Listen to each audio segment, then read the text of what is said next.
Clerk will call the roll. Glenn Whitley, County Judge. Here. Roy C. Brooks, Commissioner Precinct 1. Present. Andy H. Wynn, Commissioner Precinct 2. Here. Gary Fickus, Commissioner Precinct 3. Here. J.D. Johnson, Commissioner Precinct 4.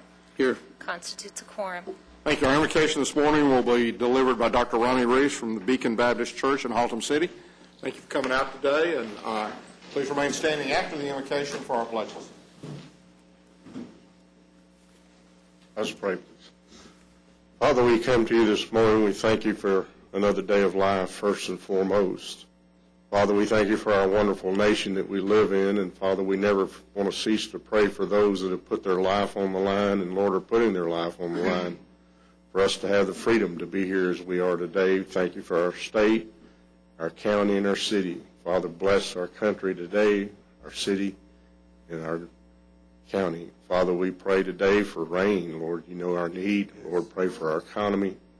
Lord, thank you for these men today that are serving our county, and Lord, have taken on the awesome responsibility of leading our government. Father, give them wisdom today as they make the decisions that will affect us in the future. And Father, we thank you for what you will do, and we'll ask it in Jesus' name.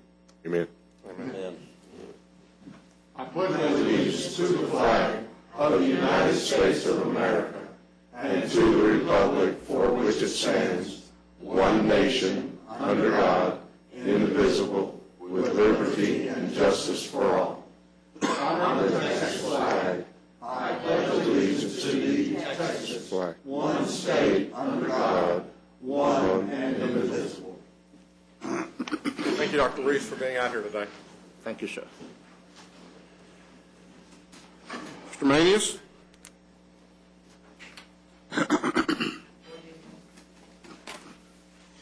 Good morning. Good morning. Good morning. Several announcements as it relates to the agenda this morning. Back to him. First one is under Community Supervision and Corrections Department, which would be item 7D1. We're going to ask that we hold that for 1 week. Also, under Human Resources, item 7H3. This concerns the professional service contracts with ABBA and AD-A staff. We're going to ask that we also hold that particular item for 1 week. Members of the Court, under County Judge and Commissioners, item 7M1, A and B. These are interlocal agreements out of Precinct 3. We're going to ask that we hold that for a week also. And just some important dates for you to remember. Next Monday, August 15th at 9 o'clock in the morning, we'll be here to do budget hearings. And we believe we'll have the budget letter out to you by Thursday. Next Wednesday night, which is August 17th, here in the Commissioner's Courtroom, we're having our public hearing as it relates to the redistricting of county commissioner precincts. And then also something we'll also talk about in briefing tomorrow at 3 o'clock. We have a meeting, staff has a meeting with city managers and city secretaries of the various cities to discuss election-related issues. Thank you. That's tomorrow night? No, I'm sorry. Tomorrow at 3 o'clock, the staff is meeting with city managers and city secretaries. We think that's going to be a fairly large meeting to continue discussions as it relates to elections. Where is that going to be held? That's going to be held in the Family Law Center in the Assembly Room, which is located on the second floor. That is not a posted meeting. Thank you.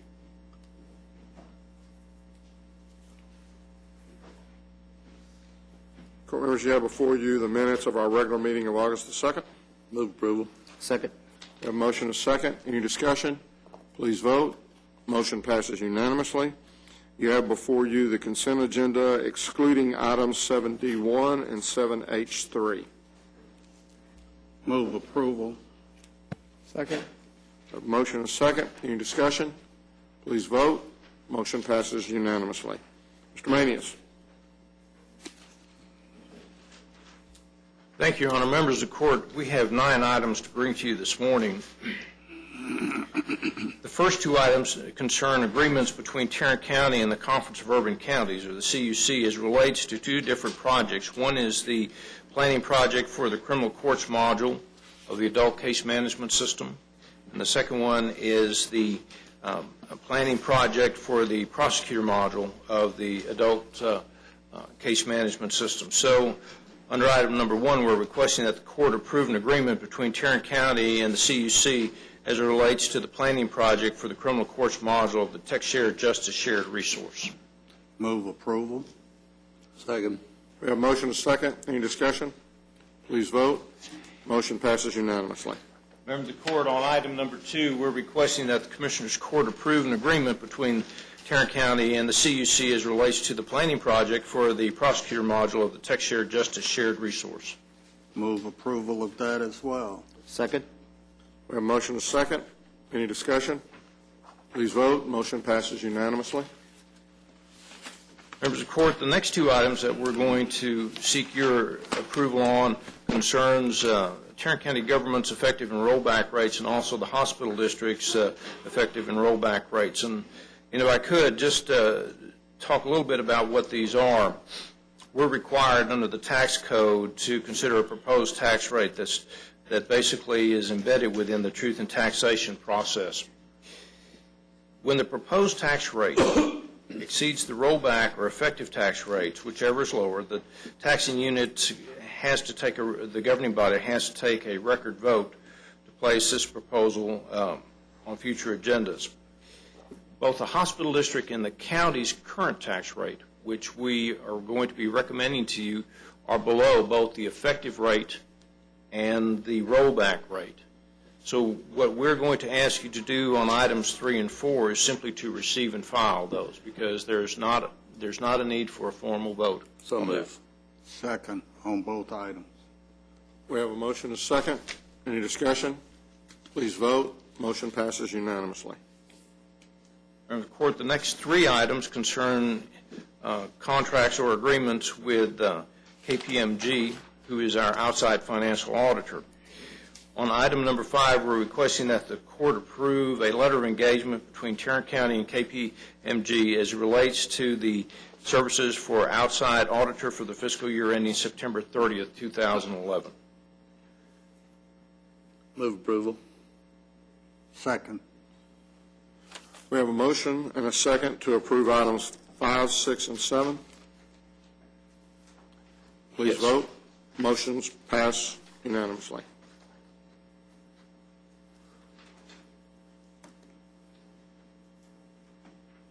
Members of the court, if we could go to item number 8. We're requesting that the Commissioners Court approve the sheriff and constable fee service, which is included in your court books as it relates to calendar year 2012. There was a meeting which was held with all the interested parties as it relates to evaluating our current fees. We've increased those fees to what we believe is what our costs are. We're asking for your approval. You might note that in the fiscal impact that we believe that with the adoption of this, we should receive up to $750,000 in additional fines and fee collections for this next fiscal year. Just for the record, when was the last time these fees were adjusted? About 10 years ago, Les? At this level, yes, but we have adjusted incrementally probably for the past 10 years, but not this one. All right. When we had these type of fees in the past, we at one time lowered those fees to be for what we thought would be a competitive effort for our constables. It was about 10 years ago. By law, we have to review these fees every year, but the amounts that we've increased were just minimal. Sometimes we didn't have any increases at all. This was a very thorough analysis that was conducted at this time, and that's why you see the additional revenue. Well, these are major changes that we're making. They are, and quite frankly, some of these are 10 years old, and they need to be increased. They are consistent with other urban. Pardon? They are consistent with other urban counties also. Thank you. I heard you, though.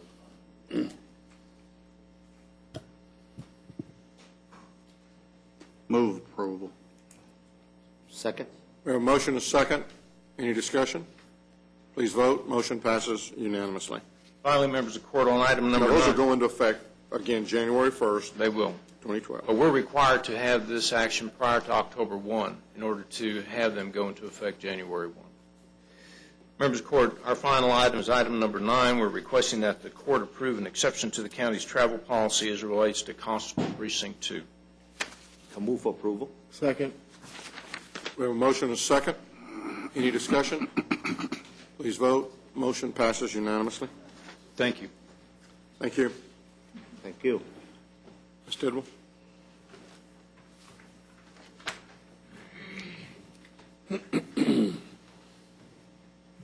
This morning, we're asking that the Commissioners Court receive and file the Tarrant County Investment Report for the period ended June 30th.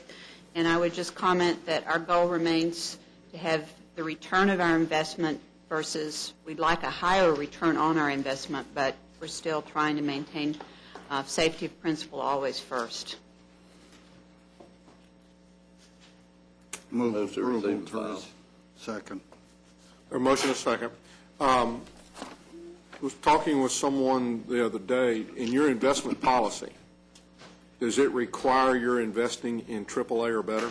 No, Okay, we're okay in that respect. all right. We have a motion and a second. Any other discussion? Please vote. Motion passes unanimously.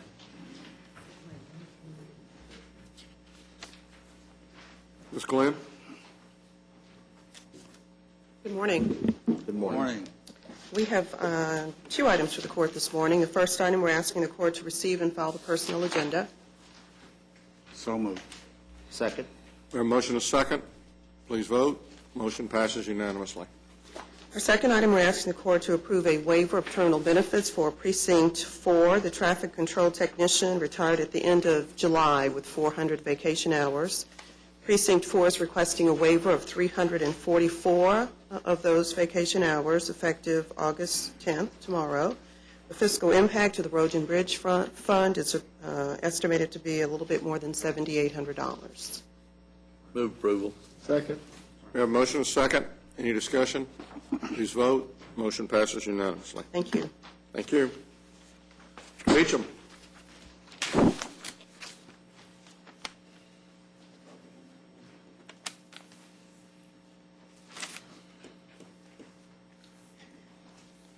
Your Honor, members of the court, we have one item for your consideration this morning. It's an item in regards to bid number 2011-064.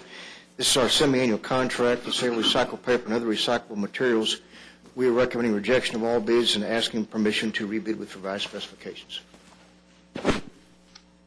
Just out of curiosity, I noticed that we do this a lot, but how come it seems like every time we do it, it's like the first time? At the present time and for the last 16 years, we've had a space problem with storage of the recyclables. We open bids every Monday. This was an attempt to do it once a year. I wasn't pleased with the specifications. I wasn't pleased with the tabulation sheet format. I was having a hard time understanding what we did. That being said, I'd have a real hard time explaining to you what we did.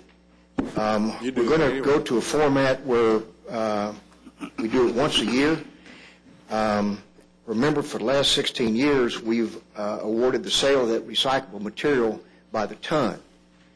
Some of it's going to be changed to the pound. There is a schedule called the OBM, kind of like the Opus Register.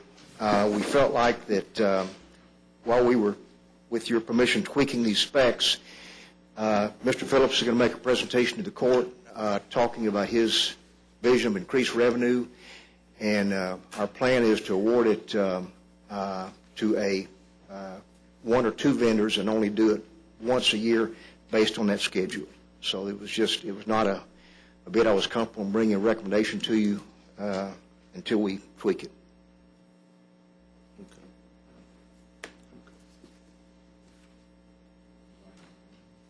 I need a motion and a second. You don't have a motion? So move. Second. We have a motion and a second. Any discussion? Please vote. Motion passes unanimously. Thank you. Thank you. Any appointments? I have one. I think you have a copy. And Mr. Irwin Hawk, Resna Keller, appointed him to the Tarrant County Historical Commission. Second. A motion, a second. Any discussion? Please vote. Motion passes unanimously. Thank you. You have before you the claims, including the addendum.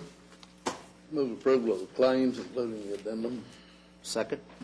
We have a motion and a second to approve the claims, including the addendum. Any discussion? Please vote. Motion passes unanimously. Briefing items, Mr. Manius.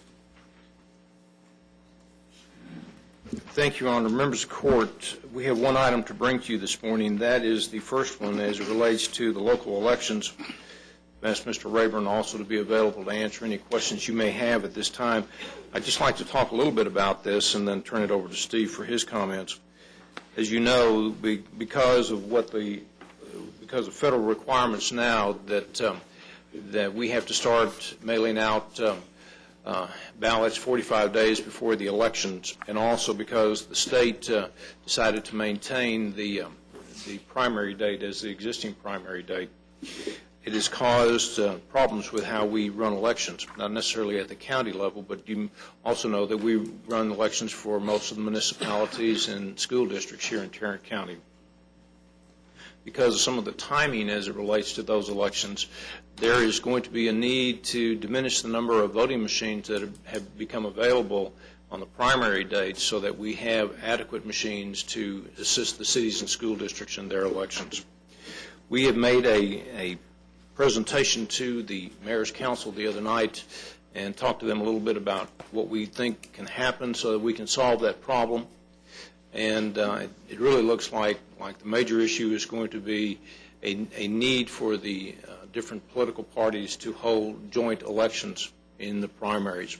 We already hold joint elections in early voting for primaries, and so we're encouraging both the county chairs and also the precinct chairs to join with us so that we can hold joint elections in the primary dates also.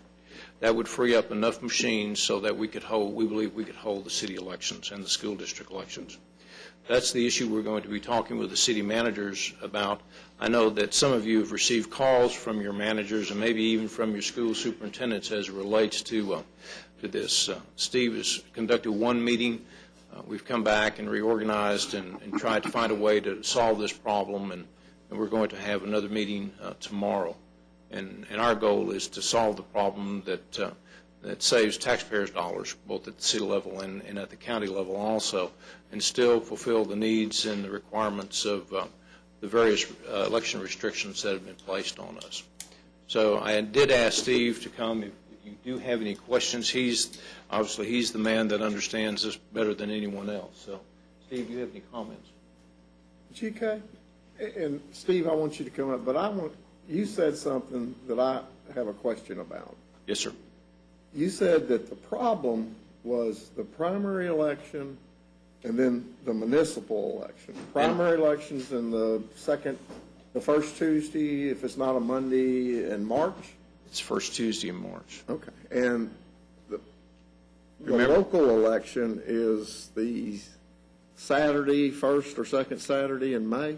That's correct. So that's not changed. It's the primary runoff that's causing the problem. Is that correct? It's not the primary election. When you also have to factor in the new requirement now that ballots have to be mailed out 45 days. And when you put the timelines together, there's an overlapping timeline between the runoff, the primary runoff, and municipal elections. Oh, I agree, because the primary runoff, and I'm going to let Steve talk, but it's not really, I've never seen it as a problem between the primary regular election and the municipal election. It's the runoff that they've moved from April to the end of May. So go ahead. I'm going to let Steve address that, okay, Commissioner? Good morning. Commissioner, you're correct. Our biggest problem is the fact that we now have two elections within 10 days in the month of May. Could be within 10 years. Yes, sir. And we, essentially we've got 3 elections within 36 days, 4 elections in 90 days. And so there's a lot of overlap between the city and school elections on the second Saturday in May and the primary runoff election, which is the 4th Tuesday in May. And so we have a lot of overlap there, but we're working hard to find every solution we can to make it all work. We really do need to limit the amount of equipment that the parties use in the primary and in the runoff. Our runoff is the greatest need, but because we have such a compressed time schedule for all of the elections, we really have a need for the primary election and the primary runoff election to run under the same parameters, the same procedures, because we won't have enough time to bring all those election judges back in for retraining on new forms, new procedures, et cetera, for the runoff. Okay. So how do you propose to conduct these joint primaries? Well, the parties have a couple of options there. That they could do a so-called full-blown joint primary where they share workers. So you go into the polling place on Election Day and there's one table of workers, say there's 2 Democrats, 2 Republicans. You walk up and you go to the appropriate people there and get your ballot. They could do as little as a limited joint election where they still have their separate workers at separate tables like they always have, but they have one set of equipment that they're sharing inside the polling place on Election Day. And remember, on Election Day, most of our voters vote on a paper ballot, so we're talking about one scanner for the paper ballots and then one electronic voting device, primarily for people who are disabled, but other people can use it as well. I think 90% of our Election Day voters vote on paper ballots. Under those scenarios, who would be in charge of the election precinct? Well, each under the limited scenario, is that under both scenarios? Under both. Okay. Well, compare and contrast. The state law calls for in a true joint election where everything is shared jointly. The polling place has co-judges, one from each party that has they have equal powers. They handle their own party's matters for some things. If a voter needs to vote a provisional ballot and the voter is a Democrat, well, the Democratic Party judge handles that. So there are some things that they do have autonomy on, but there's some things that they must share. And, of course, they have shared authority over that voting equipment and have equal responsibility for it. In our limited sharing scenario, you would still have a presiding judge from each party, but we would need to work out some details on how, which judge is responsible for bringing the machine back at the end of the night, things like that. Some counties have done it where 2 commissioner precincts, it's the responsibility of the Democratic Party judge, and the other 2 commissioner precincts, it's the responsibility of the presiding judge. We could also do that where, in the same manner we do county elections, whichever party normally has the presiding judge in county elections, we could do that where that judge would have the responsibility of bringing the equipment in. Of course, they always have the option of working together or traveling together with both cars to return the equipment on election night. But in our limited scenario, the only sharing would be the equipment. Okay. What are the party's objections? I mean, what are they saying? I'm not sure. You have not talked to them yet? Well, I have been talking to both parties. We have discussed the possibility of having a joint primary in years past. Right now, the parties use fewer polling places on Election Day than we do in, say, a county general election. We have about 400 polling places on Election Day in November. The parties have about 220 or so in the primary. And we tried to get them in the past to have a joint election so we could open more polling places, to have it consistent from election to election. And I think we came close to that in 2010. At the last minute, it didn't go through. But, this year we're not proposing opening more polling places. We just need them to share the equipment so that we also have equipment available for the city and school district elections. Our Election Day equipment, we have about enough equipment for 450 Election Day polling places. If the parties each have their own, that's 220 times 2, or 440 of my 450, pieces of equipment is in use for the primary and potentially the runoff if both parties have countywide runoffs. So, we have to assume that they will. We don't know this far in advance whether they will or not. Okay. The legislature and the state constitution and the various laws under which we operate, do they give us the responsibility of holding these party primaries? Well, as an elections administrator, I'm typically not able to tell the city and school districts no. That's not the question I asked you. Yes, sir. I asked you about the party primary. Oh, in the primary. I'm sorry, I misunderstood the question. I don't have the ability to tell them no either. If they ask to contract with me as the elections administrator, I have to provide them services. Do we have the statutory responsibility to conduct those elections? They have the option to do their own. I think that the statutory obligation resides with the parties, but we also have an obligation to provide them voting equipment and services if they ask for it. We have the obligation.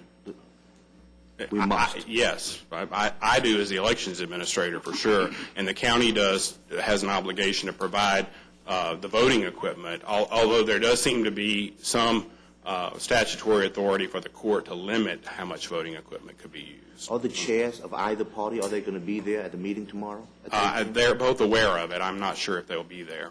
Okay. Does the county, I'm going to ask you, Ray and Marvin, does the county have the statutory responsibility to hold these party primaries? I have no idea. Thank you. Correct answer. Does the county have the statutory responsibility to conduct the city and school district elections?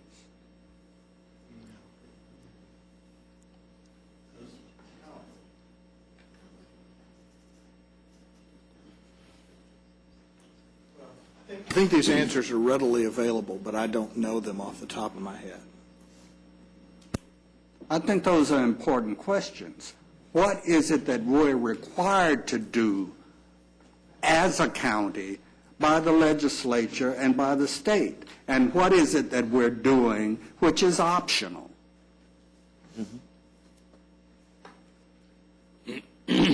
Well, we do need a legal answer on that. I mean, historically, I would say to you that I believe we could say, hold your own elections. Well, I don't think, I mean, from a city standpoint, I think we can say this is all we're going to spend for equipment.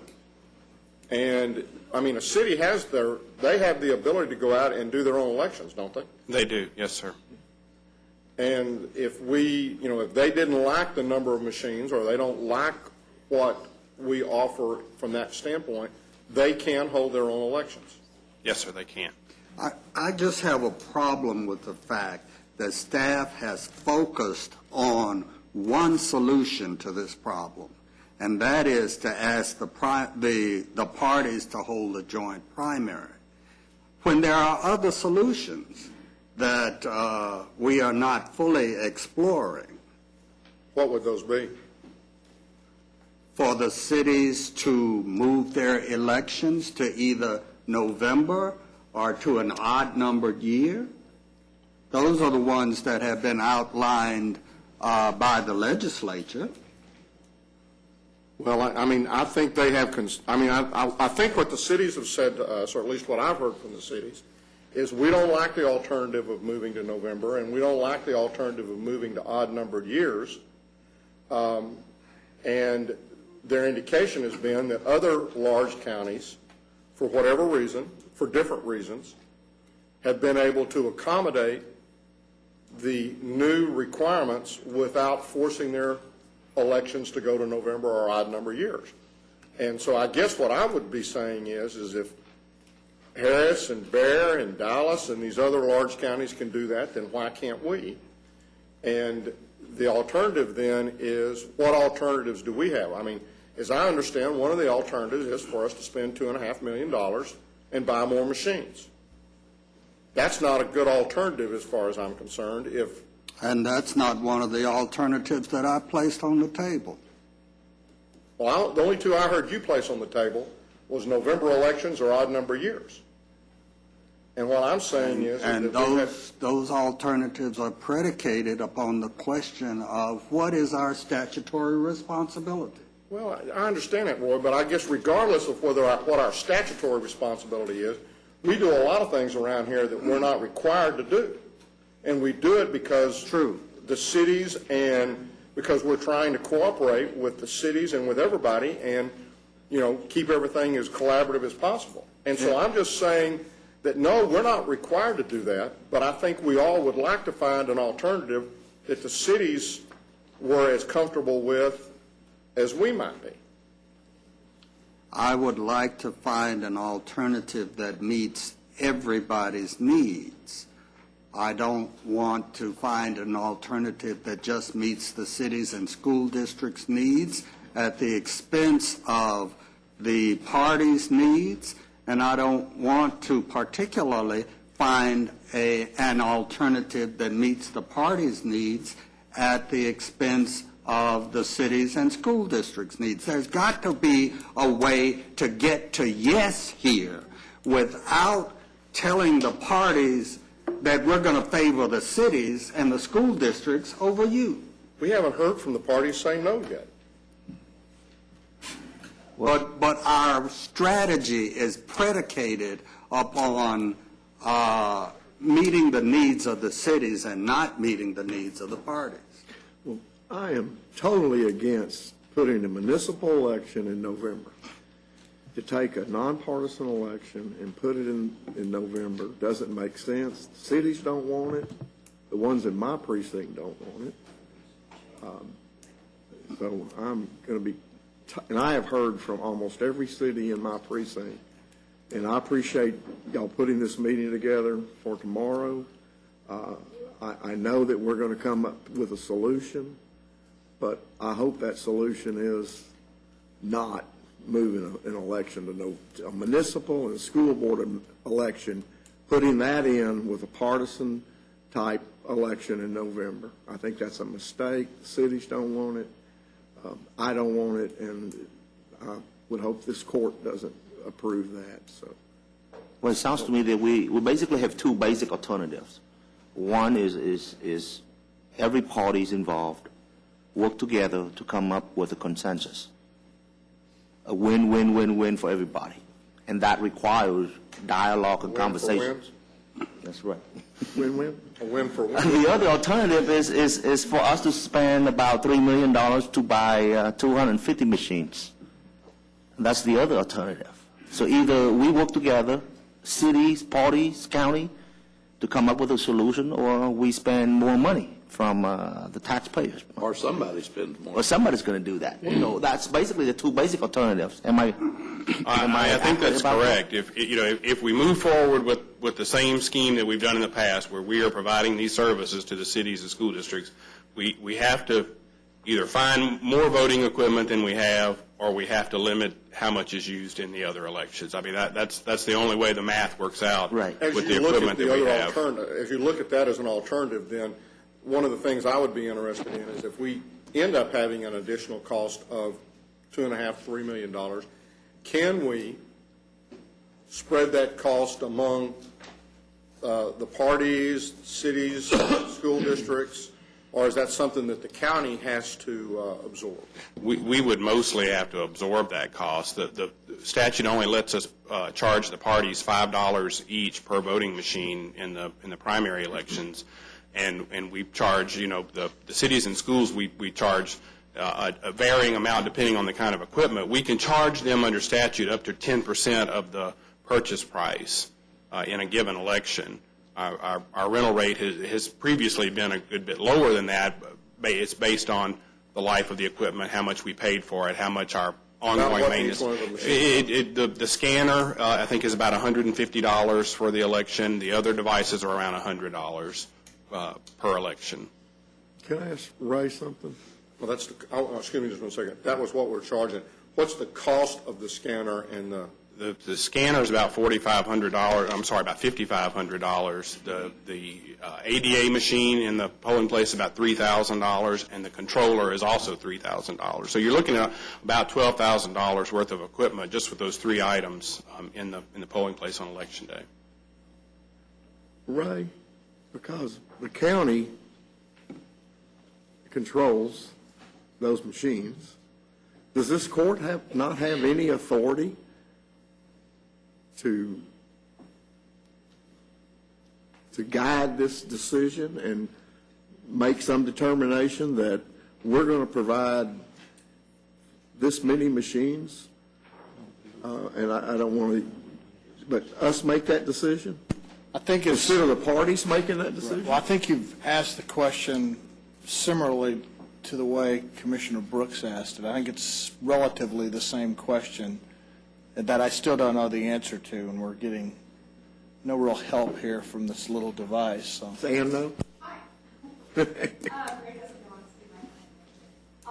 Okay, the requirement to hold the election if the parties request it, yes. We're required to hold the election primaries if the parties request it. Required. Required if they request it, okay? They are not required to request it. In long past history, sometimes the parties do not have the elections administrator run the parties.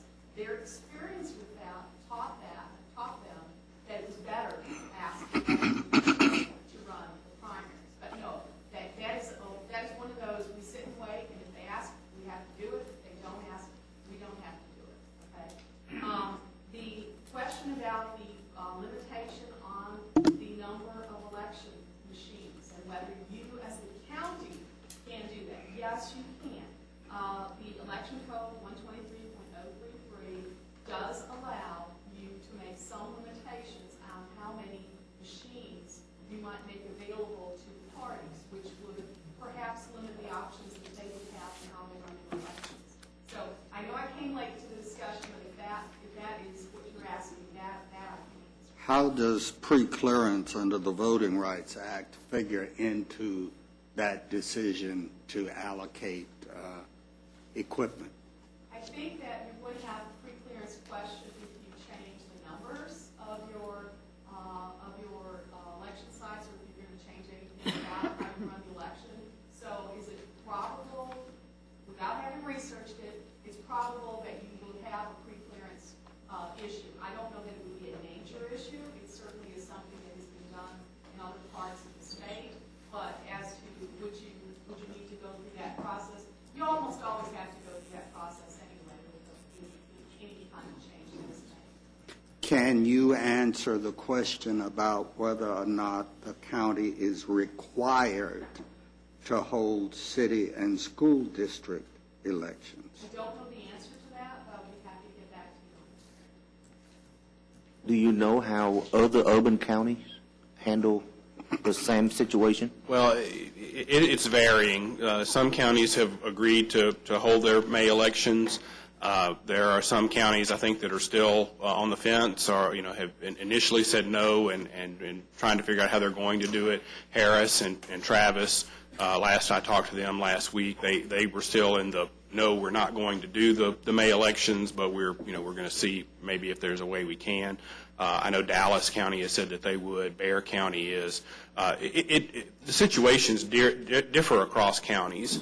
Some counties are already having their parties do joint elections and have for years. Bexar County, for instance, their political parties have had joint primaries for a number of years. The other variable is some of these counties are all electronic with their voting equipment. Bexar County is another instance there. On Election Day, they have electronic voting machines rather than paper ballots like we do. So it's easy for them to say, well, I will scale back the number of voting machines that I send out to Election Day polling places. I used to send 8 machines. This election, I'll send 4 or 5. And so that helps them spread their equipment out among the elections.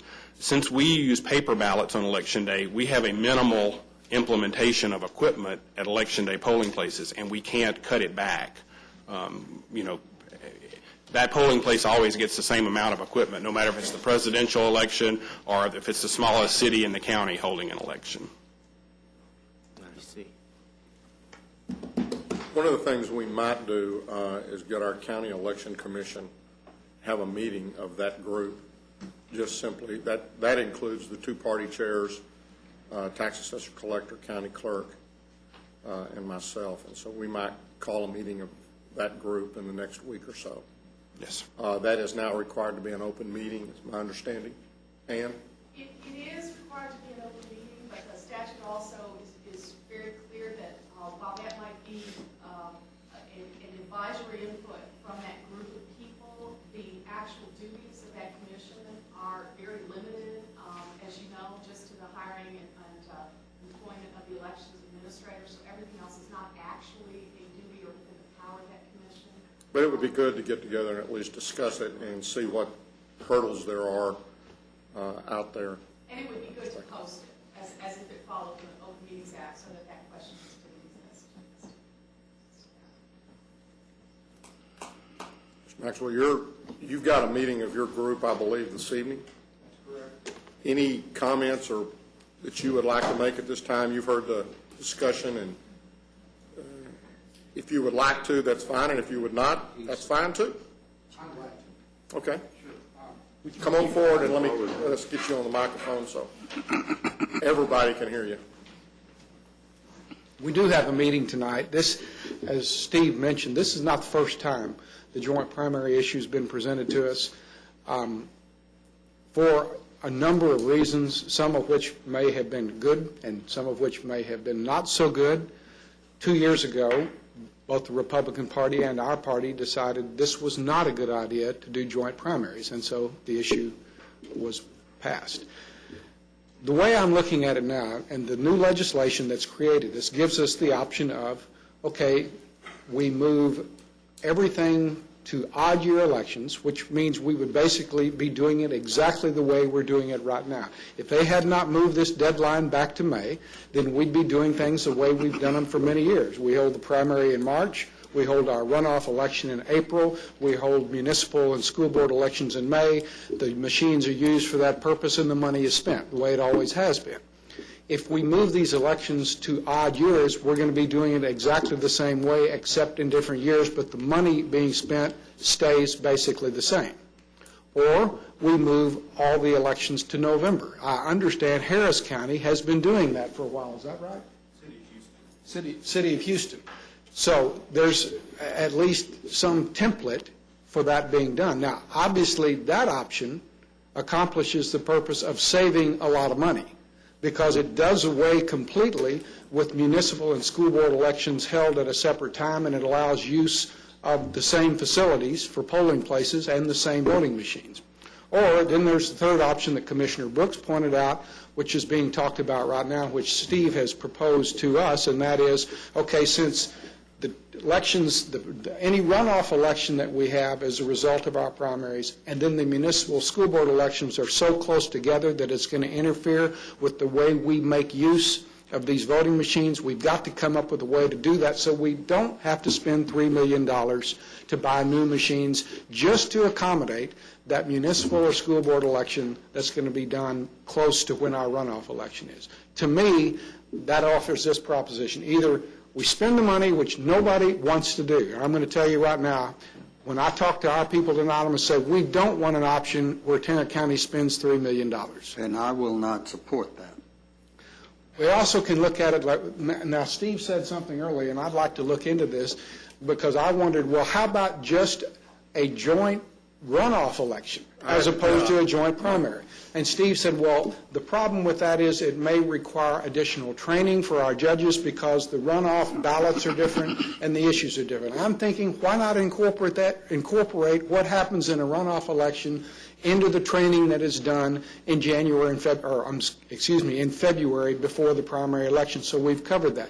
Because I promise you I can sell to my precinct chairs a joint runoff election only, because it's a relatively minor thing. But that's kind of how we're looking at it. It's a broad spectrum of things, ranging all the way from let's do it all in November and save a bunch of money, all the way to spending the extra money, which we don't want to do. Okay. Thanks. That joint runoff sounds like maybe a good alternative. Steve, let me ask you the other one. I'm sorry about that. The dates would actually be, the primary date would be what, March 6th? Yes, sir. The primary runoff, Primary runoff is May 22nd. and then the municipal elections would be? May 12th, with runoffs for those elections on June 16th. And of course, election day is not the election is not a one-day occurrence. The month of May, we've got early voting beginning, I believe it begins actually on April the 30th. And I'm talking about for the city and school elections, April the 30th through Tuesday, May 8th. That's early voting for that election, with the election day 3 days later, Saturday the 12th. And the following Monday, well, let me say Sunday, the 13th, is Mother's Day. And the next day, Monday, begins early voting for the primary runoff. So, we have, machines going out for one election, machines coming back from the other. I've got this calendar put together, and each color is a different election. And some of these weeks have 4 colors on them, or 3 in May. It's really going to be a challenge.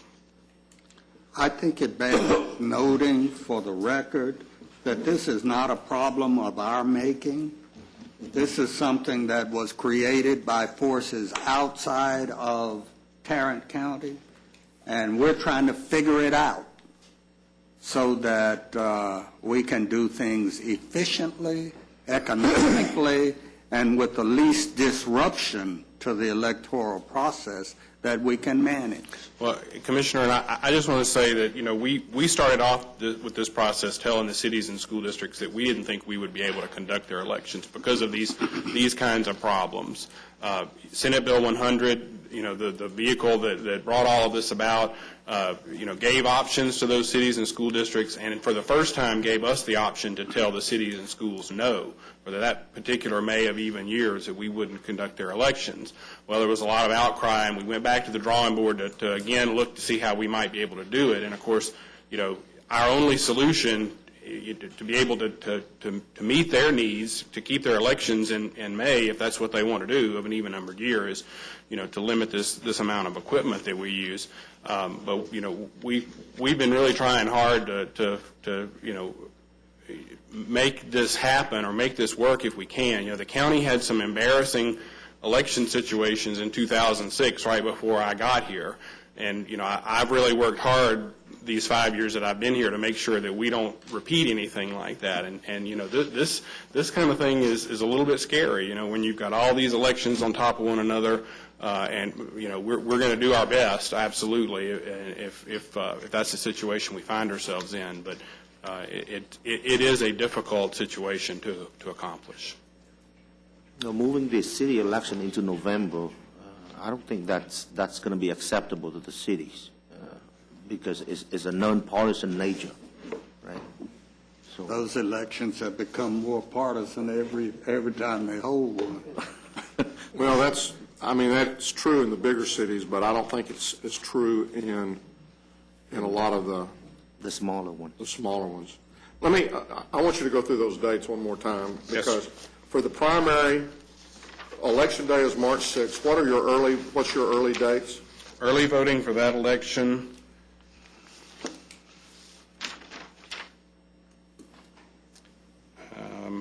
February the 21st through March 2nd.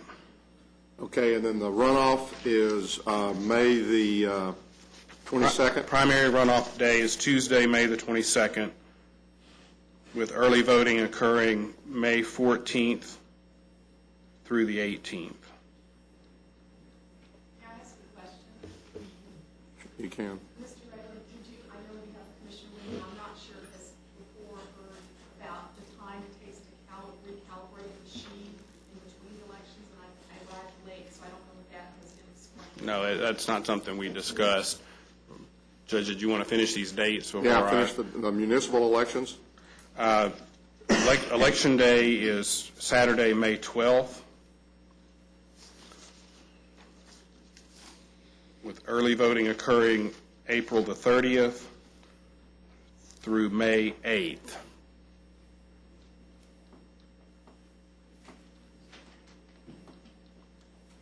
and then we will have municipal runoff elections on June 16th. With early voting? June 4th through 12th. And I want to be sure on the early runoff for the primaries. You said it was May 14th through the 18th. There's Are you only- sure it wasn't 4th? There's only 1 week of 1 early week. voting for the primary runoff. Okay. But it begins on Monday following the Municipal Saturday. election. Yes, sir.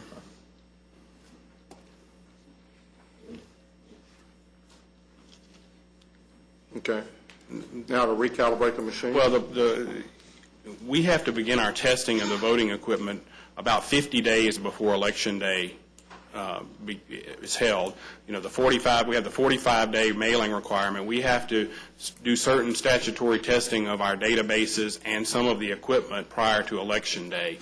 And it has to happen before that mailing. So some of the equipment, especially the Election Day equipment, needs to be prepared 50 days before Election Day and cannot be used for any other election during that time period. So then after the election, there's a retention period of about 10 days after Election Day where we can back up that equipment. We can reset it for another election if there are no election contests or purported recounts for that equipment. So that's always something that we have to watch as well in these elections. Steve, so everybody, and I'm sure most everybody knows this, but as Commissioner Brooks stated, this was not a problem we created. That's correct. It was not a problem that the state created. This was a federal law that made us move these elections where we had to send out absentee ballots and early was.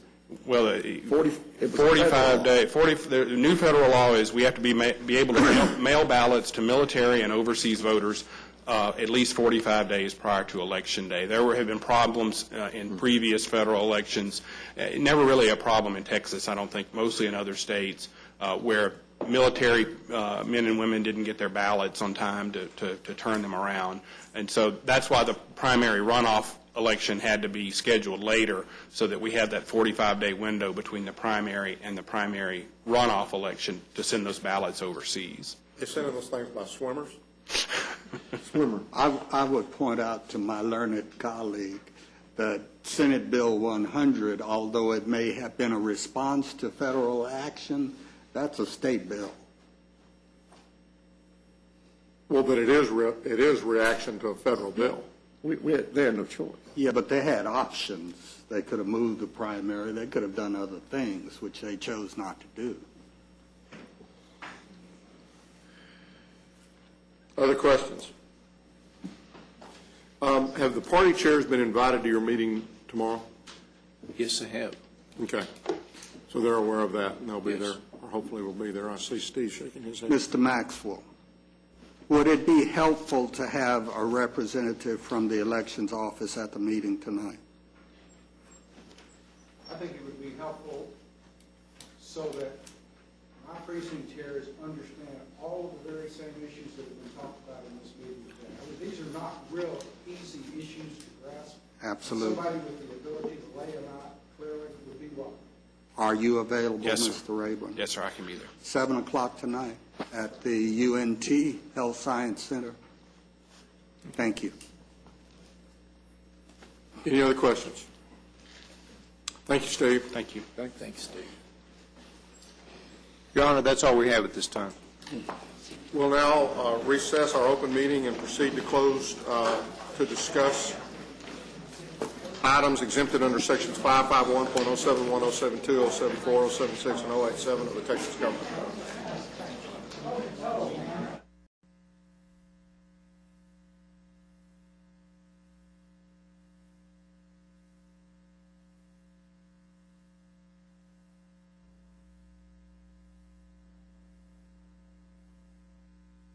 I didn't see anything wrong with the color it was. We get a reflection on the cameras. Really? Looks like the halo on Commissioner Fitch's head. I'm telling you, it was his bald spot. It didn't have anything to do with that wall back there. That's a sign. Having returned from our closed session and there being no business to conduct at this time, we're adjourned. Hey.